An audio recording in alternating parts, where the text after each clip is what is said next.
Buat pendukung-pendukung pemerintah daerah nih ya, Benar. mohon maaf biar cerdas dikit ya. Iya, Bang. Jadi apa yang dikatakan Pak Purbaya itu udah jelas, bener. Kalau menurut pandangan saya nih, Iya. kenapa?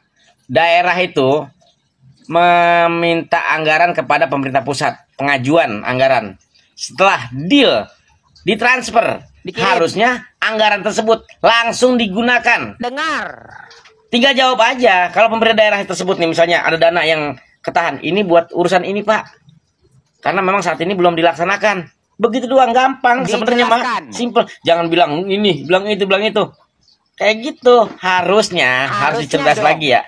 Harus dipahamin lagi bahwa apa yang dikatakan Pak Purbaya, jangan sampai dana ngendep gitu. Bunga Jadi ya, nggak ngambil nyinggung bunga. salah satu daerah gitu. Semua daerah gitu ya.